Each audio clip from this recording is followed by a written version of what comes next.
All right. Good evening, everyone, and welcome to the San Bruno City Council special meeting of February the 28th, 2023. Calling the meeting to order. Deputy City Clerk, can I please have a roll?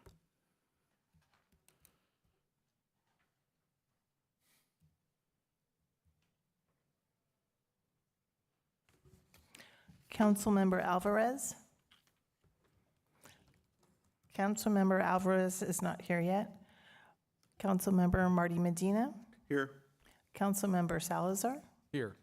Vice Mayor Hamilton. Here. Mayor Medina. Here. Next, we'll move on to public comments. This portion is open to anyone who wishes to speak on an item that is not on the agenda. Tonight's study session is in regards to the study session to provide direction for the water and sewer study rate. If there are any folks here in the audience or on Zoom at home would like to speak.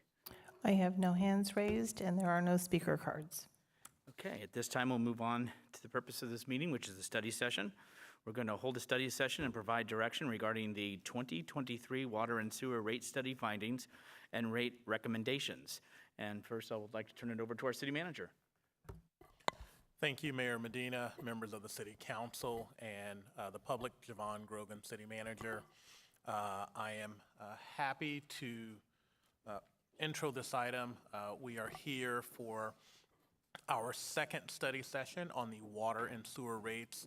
At your very last meeting on Valentine's Day, you received a presentation from our consultant as well as staff.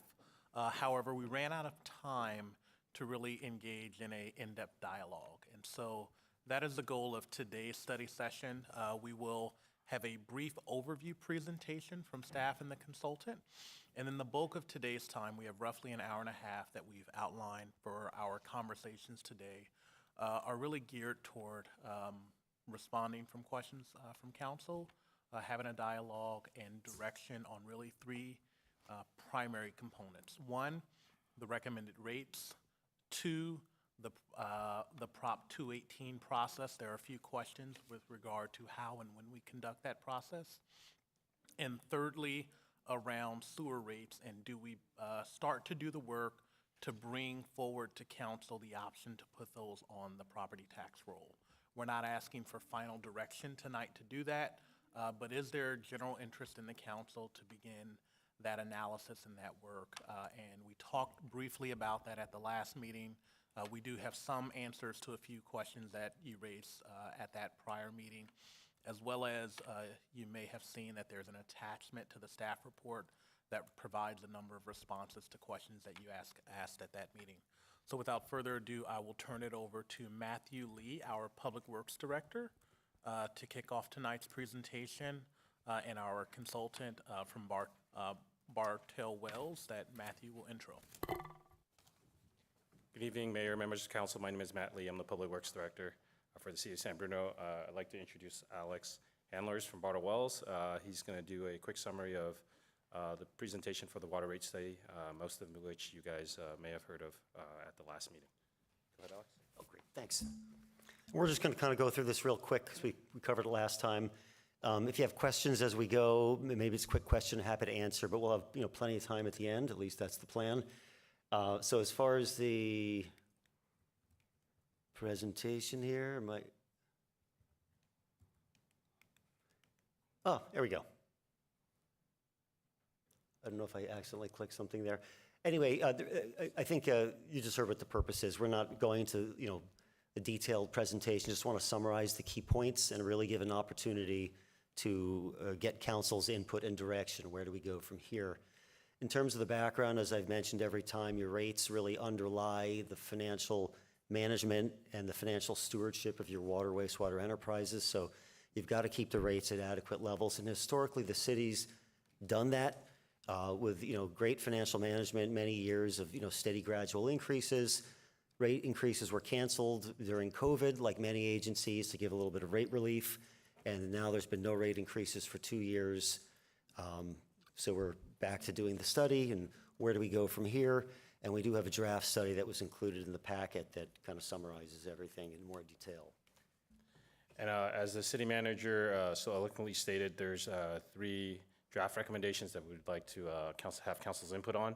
First is for the city to resume its historical practice of gradual rate increases for both sewer and water. And the sewer rate increases will take in effect on July 1st, 2023, and the water rate increases will take into effect January 1st, 2024.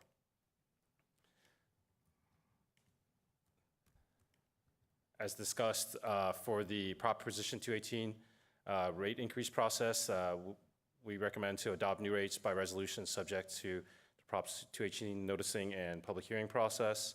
As mentioned before, the sewer rates will be started in July of this year, and water will start in January of next year. And finally, we were looking to seek general direction from council on collecting sewer bill on the property tax rolls. Yeah, and as we mentioned last time, your rates are right in the middle range of many other agencies in San Mateo County, and we know from working with agencies like yours that have a single bill that goes out once every 2 months, a combined utility bill. You probably hear complaints, I hear all the time from other agencies, our rates are the highest, but when we look at the survey, your rates are actually right in the middle of the pack, your water rates are in the middle. This slide showing your sewer rates for a typical single-family home, right in the middle range. And then this slide, the combined water and sewer bill for a typical home.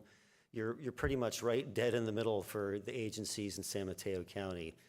In terms of the rate study, what we did was kind of twofold. One was work with staff and develop some updated 10-year financial projections to build in all the operating and capital needs and see where do your rates need to go long-term, all with the goal of phasing in rate increases gradually as possible. We're big proponents of the steady gradual increases rather than agencies that try to go many years with no rate increases and are faced with larger rate spikes.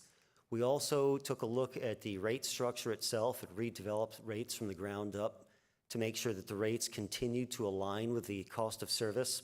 So this is going to result in, when we say 5% sewer rate increases, 6% water rate increases, it's actually going to be a tiny bit different for some customers because of these minor tweaks to the rate structure. So some people might see a 5.9% water rate increase. Another person might see a 6.1, depending on the level of water they're using that month. So real minor in terms of that. And our big finding, the big picture, no surprise, your water and sewer enterprises are in really strong financial condition thanks to the rate increases that have been done in prior years. However, you are facing financial challenges. This is, you're not at the end game here, and the main one is on the capital side. I'm going to turn it back over to Matt to talk about some of the capital needs of the system.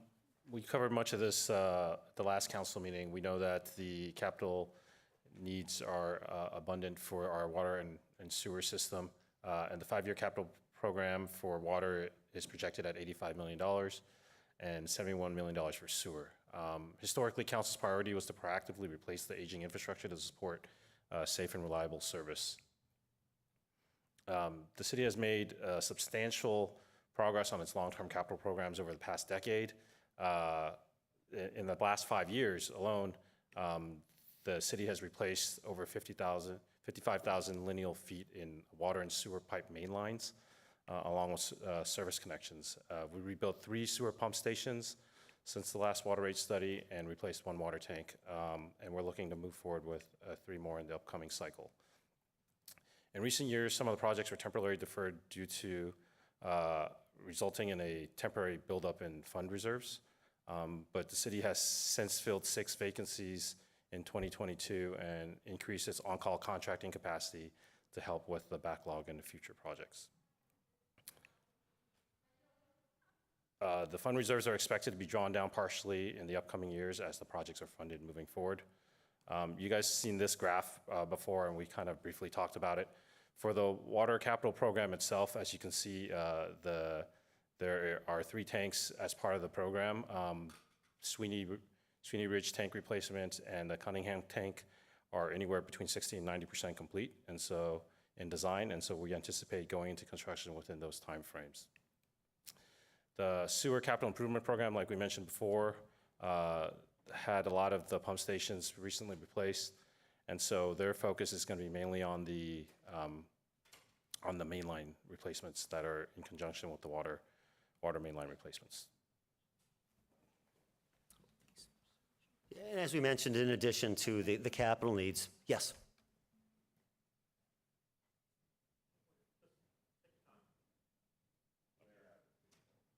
Oh. Yeah. We won't, yeah, yeah. In addition to the capital needs, there's obviously, you need rate increases also to keep up with the wholesale water rate increases. After it's been about 5 years of no wholesale rate increases, they started escalating again last year and will be continuing to escalate. And also, you need rate increases just to keep up with cost inflation. So even without anything else, agencies need small rate increases just to tread water from a financial perspective. This slide here just shows, we went over last time, the SFPUC's wholesale water rates. They went up a lot earlier in the decade. They over-collected some funds. It allowed them to, hold the line on the wholesale rates for a handful of years, but they started rising again, 16% this last year, and more rate increases projected in the future. For the projected rate increases, Matt already covered this. We're looking at 5% sewer rate increases, 6% water rate increases. That's after 2 years of no rate increases. So these rates are actually going to be lagging a little bit from what we had projected in the last rate study. And as I mentioned, when I say 5 and 6%, that's the overall level of rate increase. Please keep in mind that due to the rate structure realignment, there's some minor differences some people might see, very close to the 5 and 6. This slide here graphically shows the expenses. Again, the bars show the different colors, show different types of expenditures, and the red line going across there shows the revenues. And you can see in those first 3 years, there's some orange sections that exceed the revenues. That's your capital program. So that's why we're saying you're going to need to draw down about 30 million and change just to fund the capital projects that are rolling out over the next 3 years. After that, that's still not enough.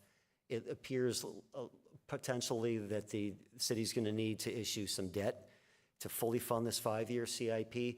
Obviously, the timing and amount of the debt's going to be a little bit up in the air depending on when exactly the funds are needed and how the projects come in with project bids. But it's looking like you're going to need about 24 million of debt financing. That's what's been built into our financial projections to keep the program going. And in the long term, the goal is that the rates gradually move in the right direction. So after the 5 years are over, you're supporting your operating programs and generating 7.5 million roughly per capital projects each year to keep your mainline replacement program moving forward. This slide shows a similar story on the sewer. However, it's a little less pronounced. You don't have these big water tanks that are going to be needed to fund it over the next few years, but you do have kind of an elevated level of sewer projects as well. Again, in the last few years, some projects got deferred. They're rolling forward. You're also going to have to fund a share of your costs at the water quality control plant. So we're estimating that the sewer fund reserves are going to be drawn down by about 20 million, a little bit more, while these rates are gradually being phased in. And on the sewer side, the long-term plan is, your rates need to support operations, 7.5 million for the ongoing pipeline replacement program, and 2.5 million per year for ongoing improvements at the treatment plant. This slide shows the water rate increases in context of where you had been in the past. The blue sections on this slide are showing, the 5% rate increases you had been doing. Then you canceled one, and by the time this next rate increase goes into effect on the water side, next January 1 is being proposed. It'll be about 2.5 years of no rate increases. Then the plan is to move ahead with 6% rate increases, and that's, as you can see on the slide, lagging behind. What if the city continued its historical practice of those 5% every year? And same story on the sewer side, where, doing these rate increases, getting back on track is going to help fund your enterprise, but keep in mind that the rates are going to lag about 10% from where they had previously been projected they were going to be had the 10% been rolling forward. I'm not going to go into any detail with all these slides. We just wanted to make sure all the numbers were there. They're in the rate study report that was in the council packets, showing the actual detailed rates for both water and sewer. And the other thing as we stressed last time, is you're facing a lot of the same challenges that many other Bay Area agencies and around California are facing. You've got a lot of old pipelines, old infrastructure. It's at the end of its useful life. It's 70, 80, 100 years old, some of these pipelines. You're getting a lot of main breaks. It's time for the reinvestment. The city's done a good job acknowledging that. I know in the prior rate studies and with the whole goal of phasing in rates to keep that pipeline replacement program going. And everyone else has been doing the same thing too. I've worked with a lot of agencies around the Bay Area. What we see is the ones that have been moving along with these steady, gradual increases, that's all they need to keep doing. So we see a number of agencies needing 5% increases, some 3%, some 6%. However, the ones that have deferred doing the rate increases, they're the ones that are facing the steeper needs. Like Burlingame hasn't raised its sewer rates in a number of years. They're looking at 3 years of 9% to try to get back on track. And then finally, with the proposed rate increases, we're pretty confident your rates are going to remain right in the middle of the pack, seeing what every other agency is going to do. And last time we talked about the notion of putting the charges onto the property tax rolls for the sewer charges. Again, this is not like a final decision here tonight, but we are looking for direction on where to go with this. There are pros and cons of it, obviously. Some of the pros are it takes it off your combined bi-monthly utility bill. The second thing is the county's on the teeter plan, so you get 100% of the billings. Right now, you have delinquencies that are about 5-6% per month, so about $600,000 of late payments. Doesn't mean you're not eventually going to get some of that money, but it's just a lag in the funding. Some agencies, they find that you're getting most of your money only twice a year. So this is neither a pro or a con. It's also the homeowners who are paying this are paying the charge twice a year as opposed to 6 bi-monthly bills. And again, this is neither a pro or a con, but you're going to have some folks who are currently tenants paying the bills where it's going to transfer over to the property owner. It's all under California Health and Safety Code. There's no election needed to do this. You just have to go through a public noticing and public hearing process, similar to what you do for adopting water and sewer rates. And there's already many of your surrounding agencies have their sewer charges on the tax rolls, and more are looking at doing so just for the efficiency and to get rid of the ongoing utility bill. Finally, some questions from the last prior study session. Can the rates fund a low-income assistance program for sewer laterals? And your city attorneys looked into this, and the answer is you're not supposed to do that. That's really benefiting a private enterprise, so you can't raise the rates from one customer to provide some direct financial benefit to another customer. That said, you could do it with your general fund if you wanted to. And last time I was a little ignorant, and I wasn't aware that the city, going back to 2014, already had adopted a program of inspection and repairs required for sewer laterals when a residential home changes ownership. There's also some questions about putting the sewer bills on the property tax rolls, and as I've mentioned, no election needed. And when we look at, there's a question, do other agencies tend to have fixed charges? I think was kind of the implication for who are putting it on the tax rolls, and the answer is no. Agencies with fixed and volumetric charges, even some with 100% volumetric charges, put their sewer charges on the tax rolls. Again, the residential sewer bills are based on the prior winter water use, so that's already locked in by the time July rolls around, so it is a kind of a fixed charge. And yes, you can still continue applying discounted rates for customers who qualify. The only thing I'll point out is if you do have some customers who are tenants that are getting these discounts, you might have to modify your administrative process to make sure that they still get the discounts that they're eligible for. And I already mentioned, you've got about 6% of your customers are delinquent on the payments each month. Some of these are just late, and eventually they get around to pay, but not all of them. But it is a significant impact. It's $500,000 to $600,000 each month for the water and sewer enterprises. And now I'm just going to turn it back over to Matt to kind of refresh the recommendations. And just to recap on the draft recommendations for council input, the first one is the proposed rate increases for the next 5 years.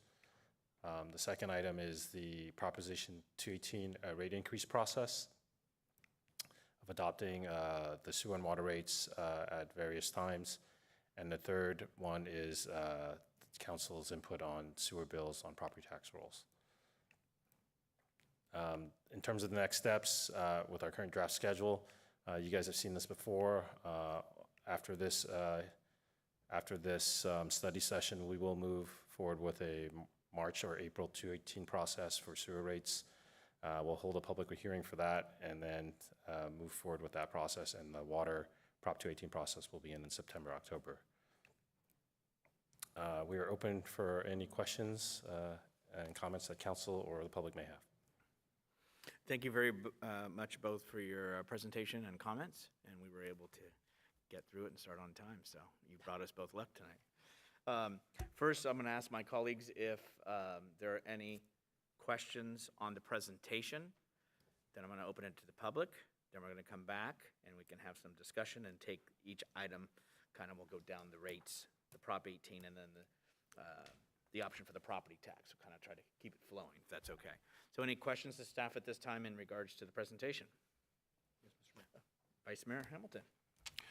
Thank you for the presentation. I just have a couple of quick questions. So just to confirm, the delinquency rate, that 550 to 600,000, that's monthly? And then of course I'm sure there's a catch up and all of that, but that's that's what it runs each month on an average? Yes, that's monthly. We looked at a 5-month average, I believe, going back to October of 2022, and that's kind of was the average rate. It didn't fluctuate much between the various months. Sure. Okay. If I, City Manager, if I can. Please, City Manager. Just to clarify, that's not a monthly amount as in it's 500,000 each month. Right. It's the total each month is approximately $500,000 of delinquencies. Yes. Thank you for just making sure that there's clarity on that. Thank you. Right. Vice Mayor. And then some of that ultimately ends up getting written off or whatever, just for never payment. Do we know what that amount is? City Manager. So, I mean, most of that is getting picked up by people being late and then eventually catching it up and all of that. But some of it, I would imagine, they just never pay, or move away or whatever and leave it. Is there an estimate as to what we might lose in a year for that? So, sure. Thank you, Councilmember Hamilton. I don't have that answer for you on exactly how much the city writes off. It is certainly true that the city works with utility customers and puts them on payment plans.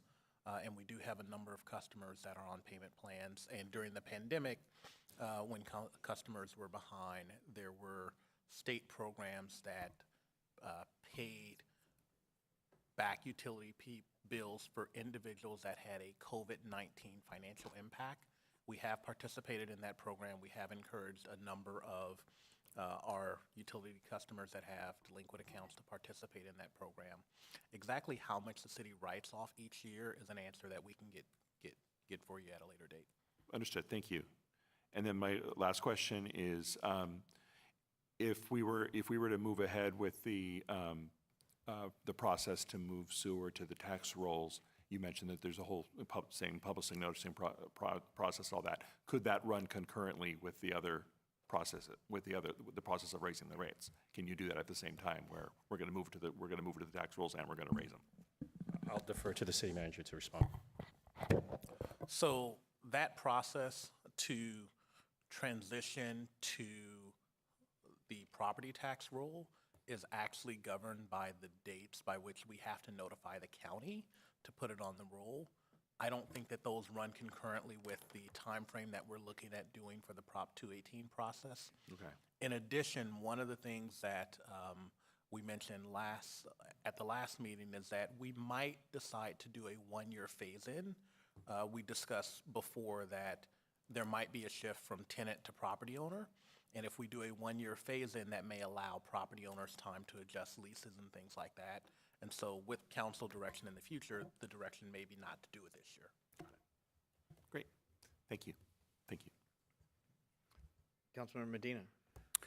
Yes, thank you, Mr. Mayor, and Thank you all for this report. I know there's a lot of work that is needed to compile the information, and it's never a good time to let your residents know that you're contemplating raising rates. So I wanted to bring up, I recall this was a strategic initiative about examining the tiered system. I know I brought that up. I believe possibly the mayor brought that up. It's just that I haven't heard any discussion on that, and maybe that's why we can ask questions. We were looking, I know I was specifically asking, how could we adjust that? Because as families get larger and they're staying at home longer, the first tier of up to 10 gets surpassed pretty easily.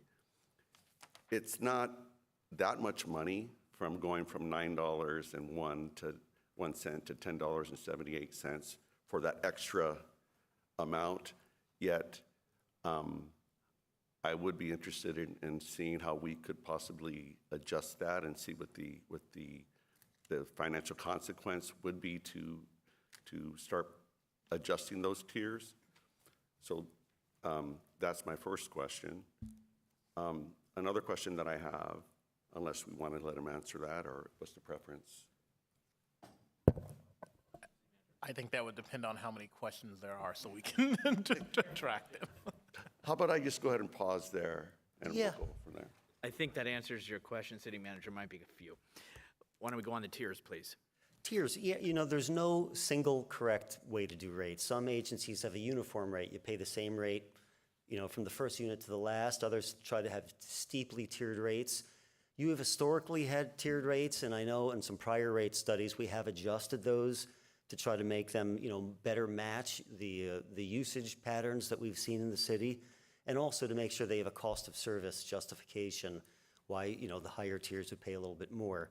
I'll mention your rates are in units of 100 cubic feet. So when we're hearing, the rate of $9, $10 per 100 cubic feet, that's for 748 gallons. So it's a rate of, a little over 1 cent per gallon to 1.2 cents per gallon, somewhere in that range. And, it gets a little higher. But there's plus and minuses of the tiers, right? If you had a uniform rate, people would have to pay more from the very first unit. So that's to the detriment of the low users. A lot of agencies like having, modestly tiered rates like yours to give a little reward to the folks who are conserving the most. And as they use more, they have to step up and pay a little more. So even when you get to a family that's, a family of 6 that's getting into tier 2, they're still getting the benefit of getting all the first 10 units in tier 1. Then in tier 2, they pay kind of that middle rate. So they're still benefiting from it. And what we see, it's not so much an individual that has the same level of water use year round. Really what those higher tier rates typically are hitting is outdoor water use in the summer months when folks are getting to, these higher levels of use. So there's no right or wrong. There's many ways of doing it. It's certainly possible to look at, alternative versions of the tiers. Some agencies have no tiers. They want to go to tiers. Other agencies have tiers. They want to go the other way. The grass may always be a little bit greener no matter where you look at it. But I really think it's just a matter of perspective and policy guidance, as long as whatever is being done can be supported on the cost of service justification. Director Lee, did you want to add anything? Oh, yeah, I just wanted to defer to the city manager. City Manager. Thank you, Director. And thank you, Councilmember Medina, for the question, because we absolutely did look at tiers and arrive back at staying where we are for all of the reasons that were mentioned. I think the other part of our tiers is that I think there's a misperception for some of our customers of, oh boy, I'm over tier 1, thinking that tier 1 was set up for someone to have all of their water use in tier 1, right?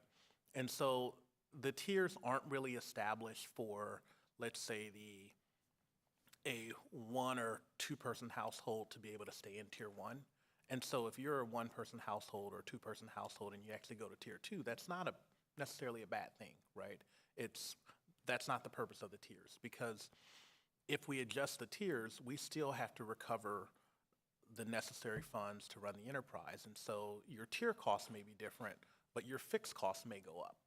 And so it's really that, or we can change it, but when we looked at it, we felt that our current tier structure fits and works, and it does provide a incentive for the higher water users to pay more. That answers my question. To be able to come up with the change, a revision later on, I mean, the main focus of tonight is to get the rates kind of in line for the future and to take our water enterprise or sewer enterprise, water enterprise in, and that even though I think the report was from Bosca that the average residential use is down 20% or so, Mr. Hamilton, since 2014, it's still one of those things where I think our residents are concerned about, you know, how could they find a way to express their problems that they're having and how the city council could try to address it a little bit. I mean, the fact is every single thing that we consume in this world generally goes up in price. And we have an aging city that has spent some time updating and upgrading our systems. We're just scratching the surface and catching up, and I'll quit. I'm going into comments now. So, Mr. Mayor, I have another question. Oh, yeah, please, with your questions. And this was kind of also what we were talking about, I believe, of the strategic initiative in the calculation of the annual water usage or the sewer charge based on the water use in the winter, and how it was my understanding that determination was made on a wider range of around 4 months. Of one side of town, it was from November to December, and then the other side of town, it was from January to February or so, something around in there. And the reason why that was, people walk around our city and get those numbers, where today, to make sure that that calculation is based on the fair and same time frame.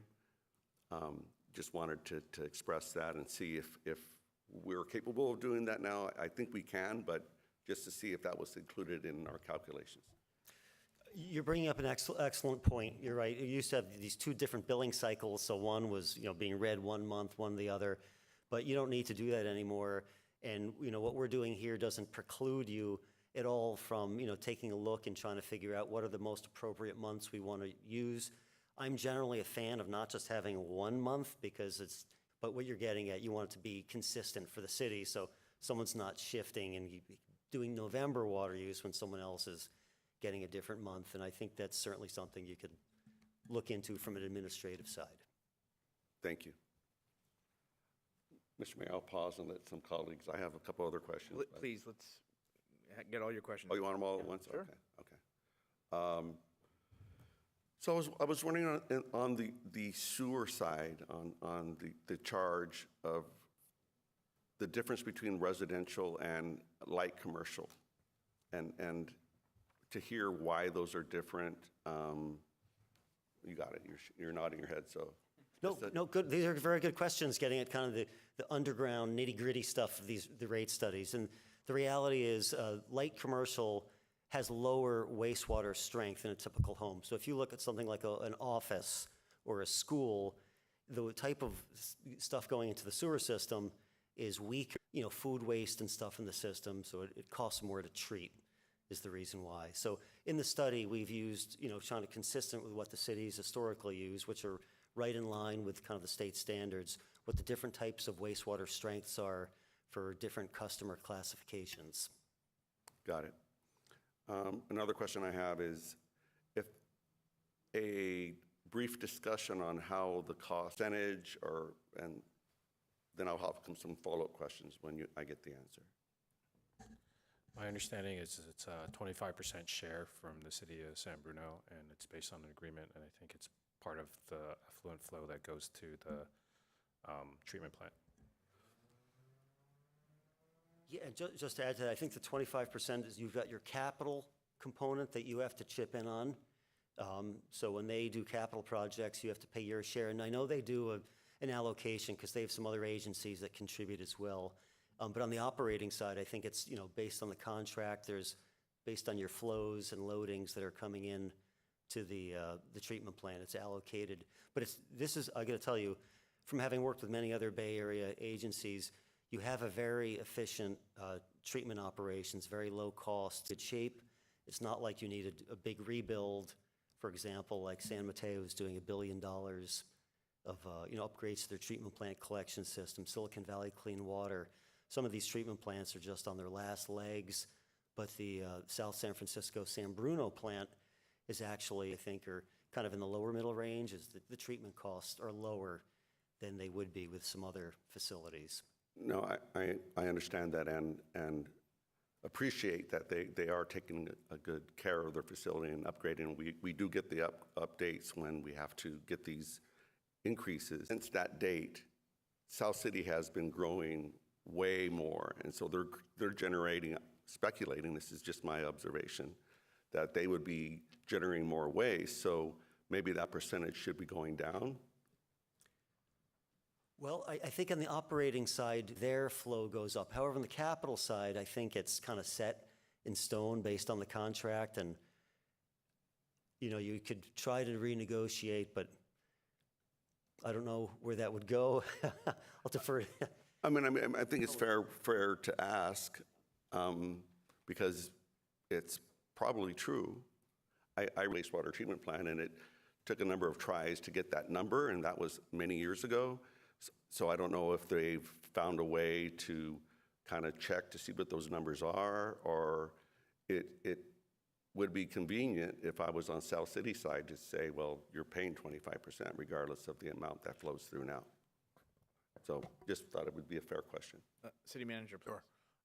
Understand the question, certainly totally understand the point Councilmember Medina is making, and we will go back and take a look at the methodology and return to council at a later date with staff's thoughts on how the current contract is structured, as well as the calculations of flow and the percent that we pay, both on operating and capital. From our wells, because in the report it noted that we weren't pumping water, and now we've turned them back on, so we're back up to over 60% of our water is being produced.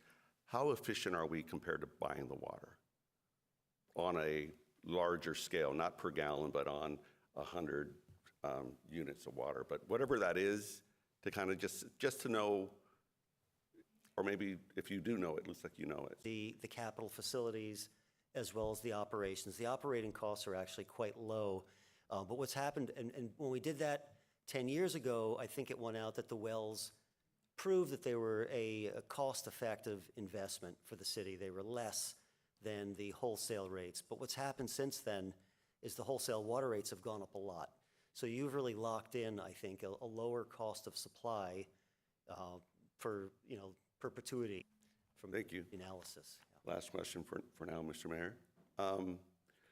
So in the staff report, it mentioned that there was uncompleted projects for the Baykeeper. 20% of those projects are uncompleted.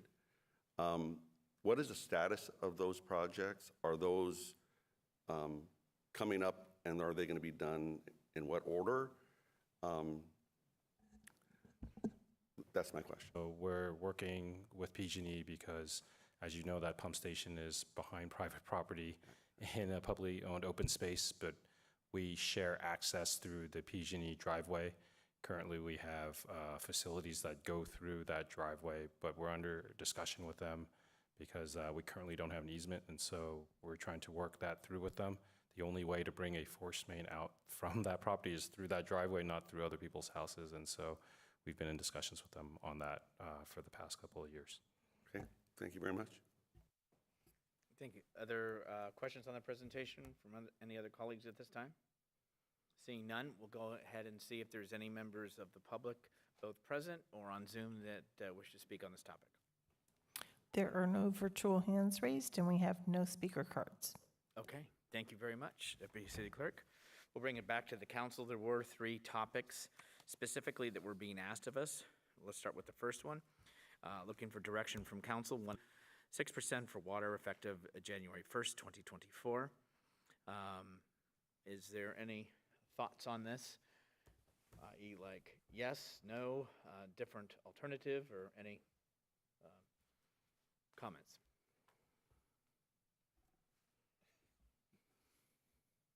Okay, I'll go first. Thank you. Thank you, Vice Mayor. I said, okay, I'll go first, because nobody wants to raise the rates. I mean, come on. But, it's, when you look at the position that we are with stormwater, this is what you have to do. So I'm in favor. I think it's been laid out quite well in the staff report, which I appreciate that, because it's very comprehensive. And that's my comment on Thank you. that one. Appreciate it. Thank you, appreciate it.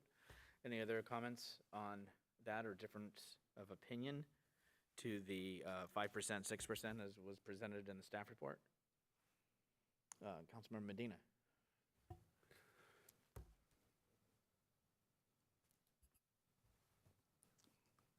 I understand it needs to happen, that we need to invest, we need to raise the funds in order to spend them to replace the pipe, to replace the tank, to replace the pressure reducing stations, whatever we need to do.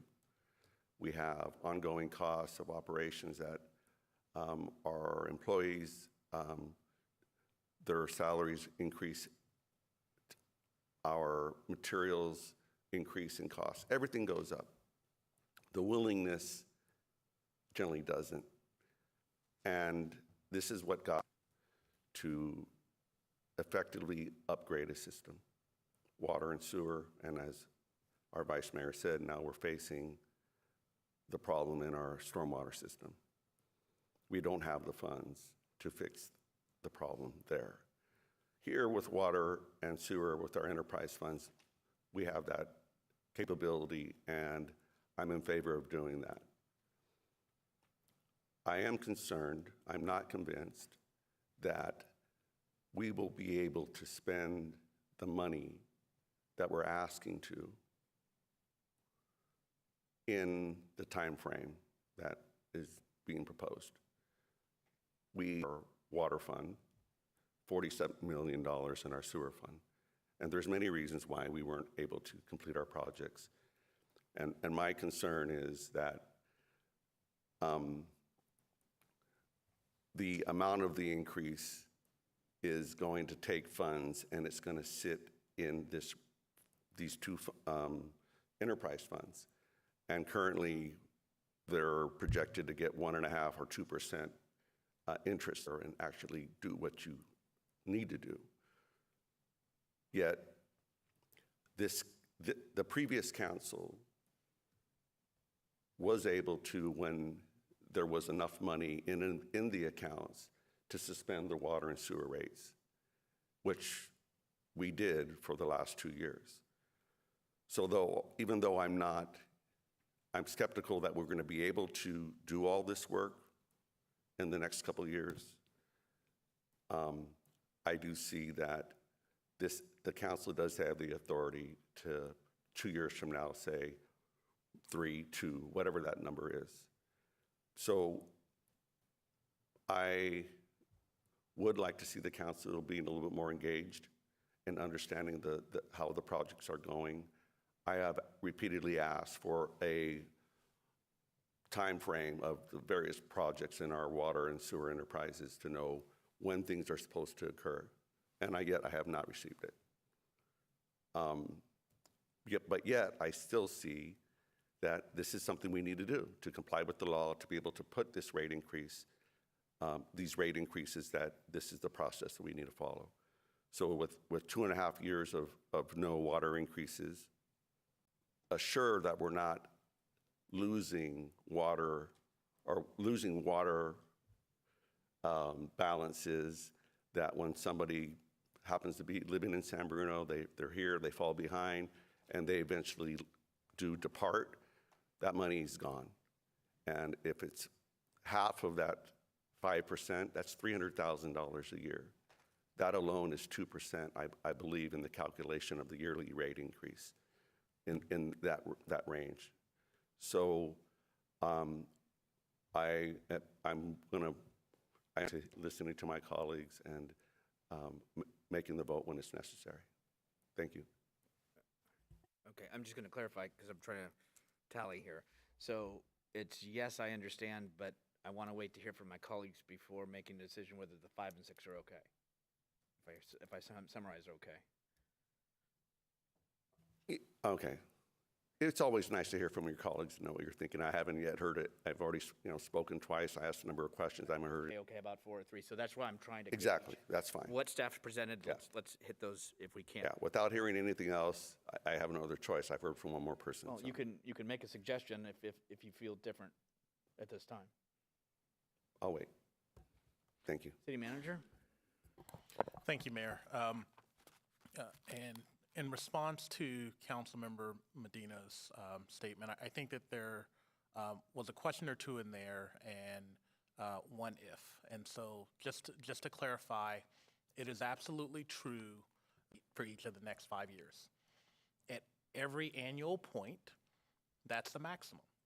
The council can say, you know what, we are authorized to go up to 5%, but based on finances, based on where projects are, we only want to authorize a 4% rate increase this year. So what goes out in the Prop 218 is the max. Absolutely true that projects were delayed to prioritize other projects, and the city did not have the staffing resources to move forward with all of the projects that were budgeted. In fact, we have a significant pipeline of projects without adding anything in this upcoming CIP process. What's also true is that the City Council a few months ago authorized up to $3 million to bring on extra consultants to assist with project execution. What's 24 months? We are nearly hired back, and I think all of the engineering positions are filled now, maybe, but 3 of the vacant positions. Resource loading plan that you will see in this upcoming capital improvement budgeting process, CIP budgeting process, where you will see how the department has resource loaded all of their staff and their consultants in an execution timeline. And I've reviewed that with the department in several iterations, and I'm confident that projects that we have in our pipeline as well as those that are planned. And I can invite Director. I totally understand the philosophy of saying we have a little over $40 million in the bank. Perhaps let's not raise rates to the 5% that's necessary to continue to meet operations and do the future projects. One challenge with that is when you get ready to do some of the projects, you may be a little delayed, but in doing that water tank, that might be a $20 million tank or a $15 million tank. You may not have enough time to gradually raise those. When you get ready to execute, in our region are doing 9% rate increases, usually accumulate the minute to last as recommended debt service that will assess think about execution. Status, city manager, council member, and we track basics, and that allows us to tally up for us to understand what contracts that you guys have as a calculation, but I think it does give us insight. Other or to have an alternative or yes, Mr. Salazar? Well, like the vice mayor said, nobody wants to have to raise the rates, and this is included in there, but 5% year over year is generally more than the CPI, and I was looking at what the Social Security COLA is year over year, and we're in some cases 3-4 times what that is. And so generally when we do this, every year when we raise rates, we hear most from our more senior residents, people on fixed incomes, and this becomes challenging to them. And I don't know that there's a way around that. I don't know if there's anything more that we can do in terms of rebates that we're providing. But I think that is something we need to take into consideration. We never, we when we do these analyses, we don't take into consideration what is happening with our per capita income year over year. And I know it has grown dramatically. There has been a lot of turnover in properties, and that number adjusts. But if we could somehow balance those things so that our impact on the people that are hardest hit by this can somehow be offset. I had similar concerns, and then I'm getting onto the next topic, but similar concerns around if and when we put this on the tax rolls, what can we do to minimize that first hit, right? When we're going from that, monthly payment structure where people are sort of in a cadence of paying this and now need to come up with a lump sum. And the city manager explained to me how we could potentially offset some of that, where we stop the payments ahead of that first payment to sort of make that change more gradual. But it is a hard hit for a lot of people. So, I agree. When we first looked at rate increases many years ago, the increase was far greater. We were looking at 10%, and I just couldn't get behind that because that was just, it was too much. The 5% seemed reasonable then. We're in a much better situation now, and I was actually relieved to see that we're still, even after 2 years of no increases, able to stay within that rate. We're below what the San Francisco PUC is predicting. So again, I believe we're being very conservative in these things and doing a good job of planning. So I am in support of this structure, although with the concerns I stated. Thank you, Councilmember. I think you articulated very well a lot of the things I had. The rebates are important, and I think folks rely on that, and I think that that's essential, whether that should be looked at or revised. As Councilmember Salazar said, when you start looking at the increases of what it is and what we are offering. One of the things that, when I've sat up here, and I think this will be my third time, is I've always been reluctant, and that is because I felt it was too much, too fast. And so I had a hard time supporting it, or an ad hoc committee would go and come back with an 8%, kind of settle on a 5%. But I also know we have to, we need these resources in the enterprise funds to make things work, so we don't have the water main breaks and we don't have the SSOs and all of those things. I also think, again, I just want to for Councilmember Medina, this is not going to be a decision tonight. It's just kind of giving staff that recommendation to bring stuff back. Anything certainly can be changed at the time when it comes to a final decision or not supported. Council does have the authority, so the percent would say this is it, and it may not go over, but it can go under. And council has that if we are kept appraised. Obviously, it also, I think, is a concern when you go out to folks and say, well, we need more, but yet we haven't done all these projects. They're in the hopper. But yet we need more because we didn't finish those, but we're going to be able to pile all that on. And I think that's where Councilmember Medina might have been going with that, and I think folks don't understand that. If you're going to collect more, but yet you're not repairing the house more, I think it's kind of a whole concern and disconnect. So this is one of my rare times by sitting up here that I will go ahead with, at this time, the recommendation to bring forward. I think it's also, council did take the action. As I said when I voted against the last increases, was I think it was too much. And it wasn't needed, and I wasn't confident, I wasn't comfortable.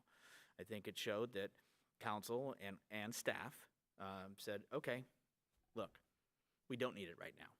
So with COVID situation and whatever, I think the last time I can recall, I'm going off memory, that there was no rate increase was 2000. If my memory's correct, the year 2000 in the city of San Bruno. So was that a good thing to do? Or did now 2001, 2002, you had to catch up?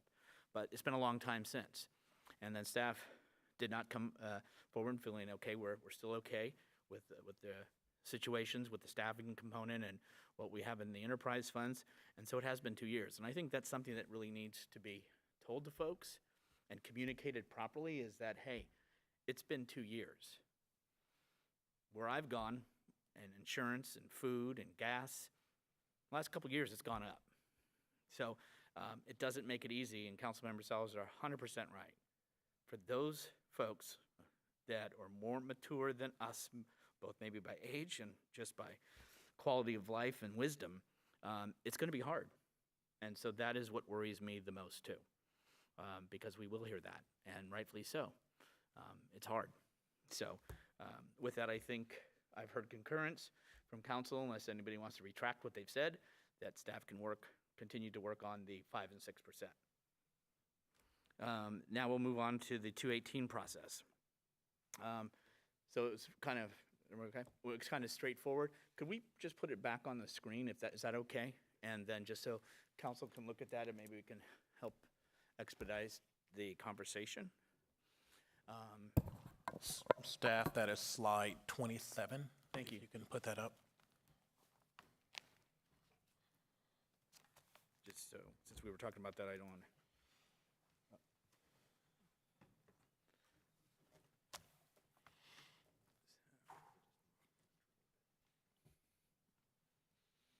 Okay, you can see before us on the screen, thank you, City Manager, on the 218 increase process. Adopt rates by resolution via Prop 218, noticing in public hearing process. The sewer rates move forward in upcoming months. For sewer rate increase starting July 1, 2023, water rates subsequently proceed in the fall with a separate Prop 218 process for water rate increase starting January 1, 2024. Is council okay with this process, or did wish to offer a different suggestion? Councilmember Salazar. So I believe we have the option of doing it by ordinance rather than resolution. That's a request that was made by the council previously to have that option. I see no need to go the more cumbersome route of doing it through ordinance, and so I would be in favor of doing the 218 process via resolution. With the current way it's stated above. Yes. And I'm also in concurrence with that. Anybody else? I am in concurrence with that. Anybody else? I concur. Yes. Okay, you have your direction. All 5 are in concurrence. Last one, sewer rate option, which would be a consideration. This is not a decision, it's just a recommendation at this point to put it on the property tax. Any comments on that? Okay. Councilmember Salazar, I'm sorry. Through the chair. So this is an option that I've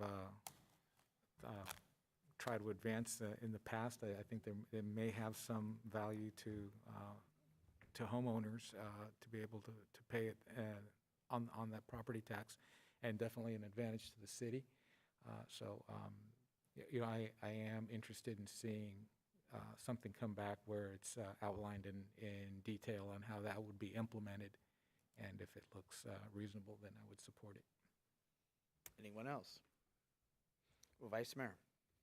So I'm not against it at this point. I do have mixed opinions, and you know, as someone who likes things to be monthly to help with budgeting and all of that, you know, it would be a change, you know, even in my household and our household budget, as it would be for everyone. But I don't think it's necessarily one that's all that difficult to deal with. I did, and I'm sorry for bringing back a question.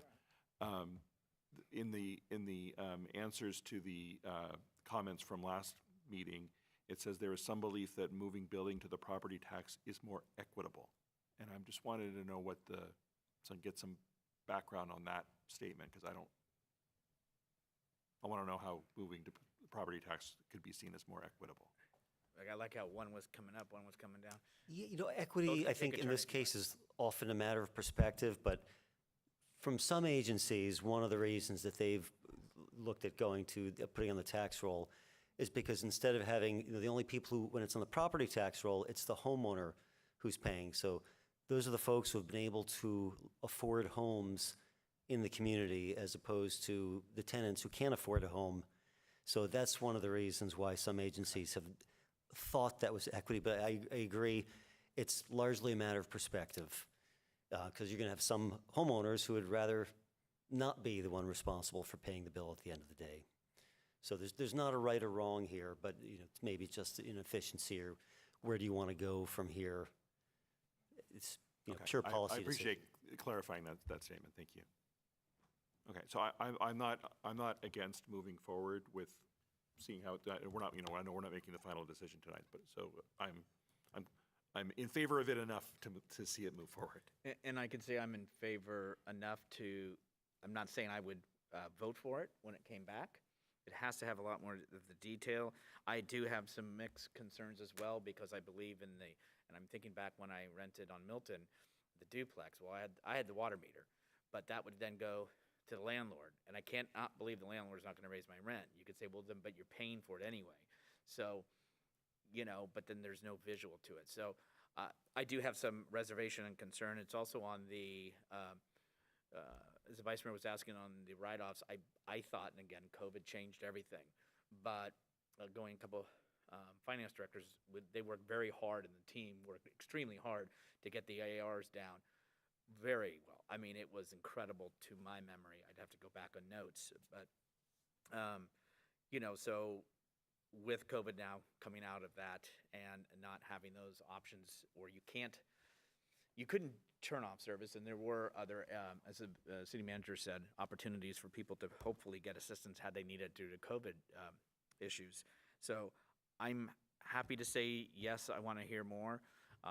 So you've got that, but you don't have a commitment for me to go to that at this time. Yeah. Could I add to my comment? And Yeah. I would also be if we were to do it, I would be in favor of the year lead time to allow time for that adjustment. And I would recommend, a massive communication campaign and not an insert in the bill because no one reads those. Write it right on the bill and, make it as in people's faces as possible so they know that it's coming.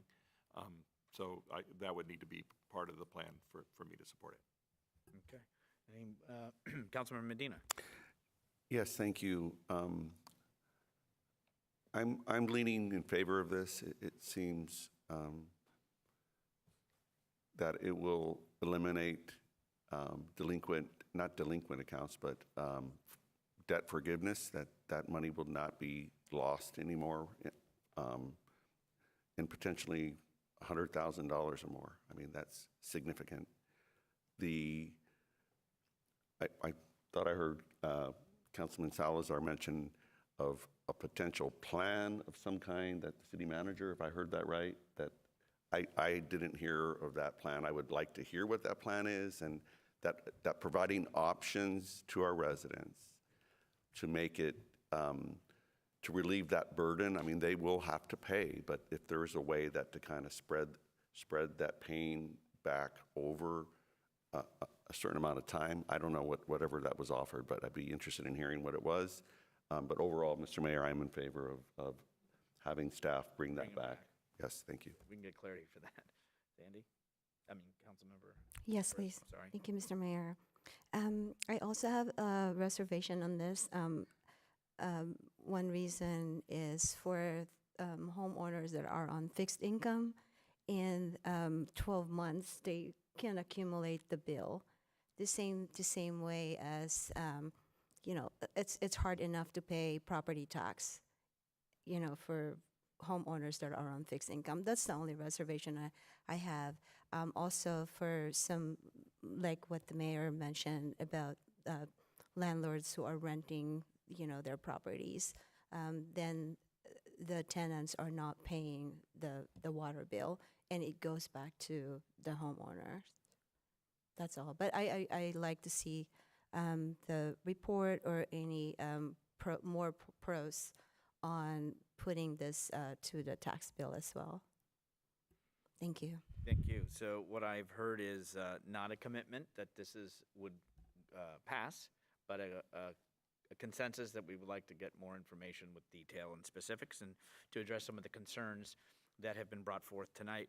On the 218 process, I think that was more clear and concise to go ahead with as was presented, but making it more in an ordinance. You said not a resolution, is that correct? Thank you. Resolution, not an ordinance, right, which I thought it said resolution on the board. And then the rates at the 5%, 6%, to go forward with that, bring that back at this time as well. This is not a final decision. This is recommendation to the staff to bring back forward for us at that opportunity to, again, hear from folks and then make decisions on that. Council, did I summarize it okay? Okay, everybody says I think I got it, so that's a good start for our 7 o'clock.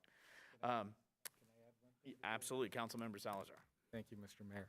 So regarding my question from the last time regarding what we're doing with laterals, and so I understand staff's response that ownership was transferred. I remain concerned that we are not doing enough to address what happens with the laterals. And I would like to see us be more proactive somehow in what we do. In the past, when big sewer replacement projects have come to us, I've asked that we allow residents to participate in some sort of a cost sharing where maybe they would get a better price because we're already, we have a contractor, we're already in the ground, and possibly allowing them to do it through that. I was looking at what our neighbor to the south does. They're able somehow to provide a grant to their residents to assist with doing those when necessary. It's capped, so it's controlled, and it's an understood cost. I know we still have a program where residents with cleanouts, we provide a cleaning of their laterals through that cleanout. And so if we could also incorporate cleanouts in any new construction that's happening as we replace the mains, I think that would be a huge benefit to the residents and to the city, whereas now it becomes easier for us to maintain them, and the homeowner doesn't have to wait until there's a catastrophic spill to know that there's an issue. So, I mean, these are my thoughts, and hopefully I get some concurrence from my. It does have an impact on the money we collect and how we burn through those dollars that we collect. But I do think that would be a good investment for us to make on behalf of the residents. Any city Sure. manager? And thank you, Councilmember Salazar, for bringing that up again. Know that while we did provide a preliminary response in the staff report, looking into that and all of the components you mentioned, I think you mentioned one that wasn't on our task list that we'll add, which is the cleanouts and the ability, we can bring back information on the ability for residents to participate in a lower lateral replacement. The other components, we are still very receive a city share. I think it's like up to $10,000, and they have a set amount that they give each year, and it runs out. There's some, we're looking into that, and certainly we could set up a program, and we would need to fund ours from the general fund, but we could certainly set up a portion of funds each year and run a similar program. My understanding is when San Mateo's program was initially set up, it was a very limited amount, it was capped, and it was because of their sanity. And now that we are out from under our consent decree, we couldn't do it the same way they did, but we can certainly look into setting up a program and funding it with general fund dollars and running it in a similar fashion. And so at a later date, staff will come back to council with a report on, we can call it sewer lateral support to residents and provide all the options and have that policy setting conversation. Articulated it very correctly, and when it would go out, you had residents that would want to take advantage of having that ability. And yes, and they knew at this date you needed to get in, and so it did fill up. And so you're absolutely correct. It was a cap, but it was an assistance element that was offered to residents in the city of San Mateo. So, did that answer, or Mr. Director Lee, are we good? He says yes. Okay, so we're going to go ahead and adjourn this meeting to the next regular city council meeting, which will be held right here, same date, just in about 10 minutes. So we'll adjourn until 7. Thank you.